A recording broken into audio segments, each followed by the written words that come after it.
सरफरोशी की तमन्ना अब हमारे दिल में है, देखना है जोर कितना बाजुए कातिल में है। नमस्कार दोस्तों, मैं पूनम सचदेवा दिल से दिल की बातें के इस एपिसोड में बात करने जा रही हूँ आजादी के दीवानों की, फ्रीडम फाइटर्स की, अंग्रेजों के खिलाफ भारत के स्वतंत्रता आंदोलन की। कश्मीर से कन्याकुमारी तक, असम से गुजरात तक हजारों पुरुषों और महिलाओं ने ब्रिटिश राज के अत्याचारों के खिलाफ लड़ाई लड़ी। कुछ कैद हो गए, कुछ घायल हो गए और कुछ ने हंसते हंसते अपने प्राणों की बाजी लगा दी। जय हिंद कहते गए वो, शहादत की धारा में बहते गए वो, झुका ना सका उनको जालिम कोई, यातनाओं को हंसकर सहते गए वो।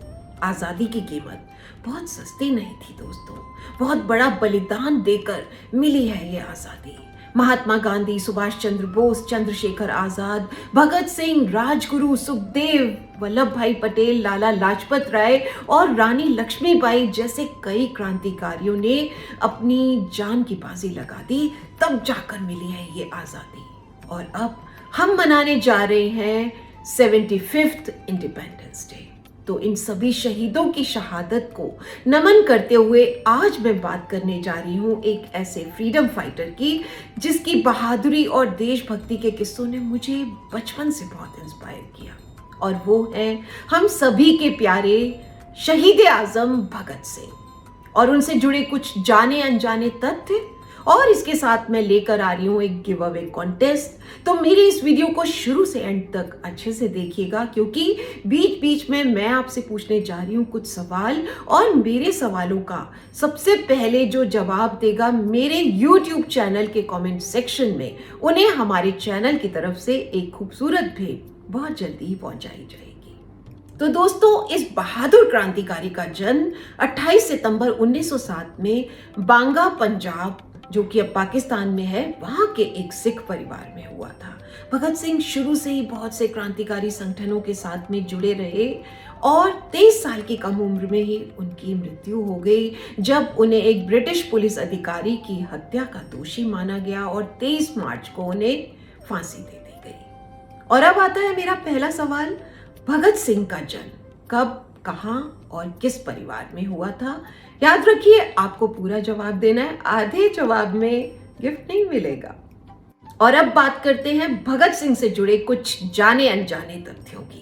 पहला तथ्य, 12 साल का भगत सिंह जलियांवाला हत्याकांड से इतना ज्यादा व्यथित हुआ कि अपना स्कूल बंक करके उस जगह का दौरा करने पहुंच गया। बचपन से ही भगत सिंह को बंदूकों का बहुत शौक था। वो अपने खेतों में बंदूक उगाना चाहते थे जिससे कि अंग्रेजों से अच्छे से लड़ सके। 8 साल का भगत सिंह खेलों और खिलौनों की जगह पर अंग्रेजों को भारत से बाहर निकालने की बात करता था। लेकिन इसके साथ ही मैं एक बात और बताना चाहती हूँ कि ये देशभक्त एक महान अभिनेता भी था। इन्होंने अपने स्कूल कॉलेज के टाइम पर राणा प्रताप, भारत दुर्दशा जैसे कई प्लेस में अलग अलग रोल अदा करे। इसके अलावा इन्हें गाने गाने, लिखने, पढ़ने का बहुत शौक था। Why I am an Atheist, jail diary, introduction to dreamland जैसी बहुत सी किताबें भगत सिंह ने ही लिखी। इनका कहना था कि बम और पिस्तौल से क्रांति नहीं आती, बल्कि विचारों की कठपुतली पर ही क्रांति की तलवार तेज होती है। और अब आता है मेरा अगला सवाल, भगत सिंह द्वारा अभिनीत 2 नाटक और उनकी लिखी 2 किताबों के नाम बताइए। और अब अगला तथ्य, भगत सिंह के माता पिता उनकी शादी कराना चाहते थे, तो वो भागकर कानपुर चले गए।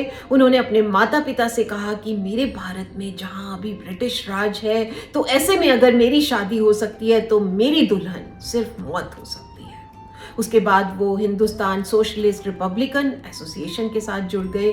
उनका कहना था कि अंग्रेज जो हैं वो उन्हें मार सकते हैं, उनके विचारों को नहीं।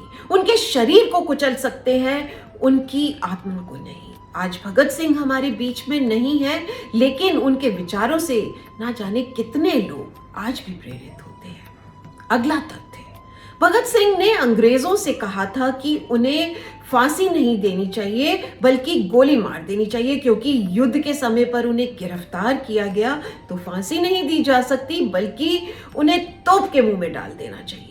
तो इस तरह की बेबाक बातें उनकी बहादुरी और देशभक्ति का बेजोड़ नमूना थी। और अब अगला सवाल, भगत सिंह अपनी शादी से बचने के लिए कहां भाग गए थे और किस एसोसिएशन के साथ में जुड़ गए थे? नेक्स्ट फैक्ट, भगत सिंह ने अपने साथियों के साथ मिलकर लेजिस्लेटिव असेंबली में बॉम्ब फेंके जो कि बहुत ही लो ग्रेड एक्सप्लोसिव से बने थे, क्योंकि इस बमबारी का मेन मकसद किसी को नुकसान पहुंचाना नहीं था, बल्कि ये पब्लिक सेफ्टी बिल और ट्रेड डिस्प्यूट बिल्स को पास किए जाने के अगेंस्ट उनका प्रोटेस्ट था। और अब अगला तथ्य, भगत सिंह जेल के दौरान भूख हड़ताल पर गए और इस हंगर स्ट्राइक का मेन रीजन था कि कैदियों के साथ अच्छा व्यवहार किया जाए। हैरत की बात तो ये है कि भूख हड़ताल के टाइम पर भी वो अपने सारे काम रेगुलरली करते थे, जैसे कि गाने गाना, पढ़ना, लिखना, कोर्ट जाना वगैरह वगैरह। और अब बारी आती है हमारे नेक्स्ट क्वेश्चन की, असेंबली में फेंका गया बॉम्ब किन दो बिल्स के अगेंस्ट प्रोटेस्ट था? अगला तथ्य, भगत सिंह ने एक शक्तिशाली नारा इनकलाब जिंदाबाद गढ़ा जो कि पूरे भारत के सशस्त्र संघर्ष का नारा बन गया। और अब बात करते हैं आखिरी तथ्य की। फांसी से कुछ समय पहले उनकी मां उनसे मिलने के लिए जेल में आई तो भगत सिंह उनसे बात करते हुए जोर जोर से हंस रहे थे, जिसे देखकर जेल अधिकारी भी हैरान रह गए कि कोई इंसान जो मौत के इतना करीब हो कैसे हंस सकता है।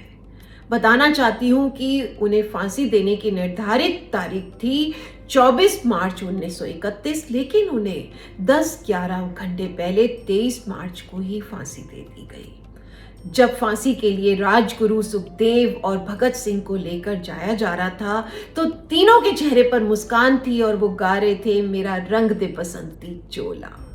और अब बारी आती है हमारे अगले सवाल की, वो कौन सा नारा था जो कि पूरे भारत के संघर्ष का नारा बन गया?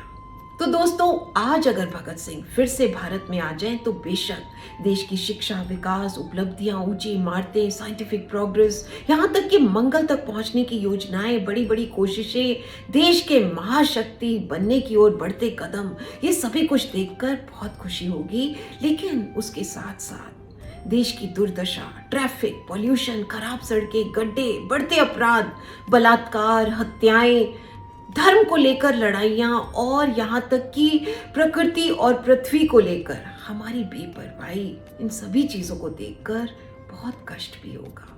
तो क्या भगत सिंह और सभी क्रांतिकारियों का बलिदान बेकार गया? क्या इसीलिए मांगी गई थी आजादी? ब्रिटिश सरकार ने हमारे साथ जो कुछ भी किया, हम एक दूसरे के साथ उससे कहीं ज्यादा गलत कर रहे हैं। आज हमारे देश को एक नहीं, हजारों लाखों भगत सिंह की जरूरत है। तो नौजवानों में फिर से ऊर्जा लाने के लिए, देश के लिए कुछ कर गुजरने के लिए भगत सिंह तुम्हें फिर से आना ही होगा, जन जन में क्रांति का संदेश पहुंचाना ही होगा। और इसके साथ ही मेरा आखिरी सवाल, शहीद आजम भगत सिंह पर बनी 5 बॉलीवुड फिल्म्स के नाम बताएं। और इसी के साथ मेरी तरफ से और मेरे चैनल की तरफ से आप सभी को स्वतंत्रता दिवस की ढेर सारी शुभकामनाएं। हमारा तिरंगा यूं ही लहराता रहे। जय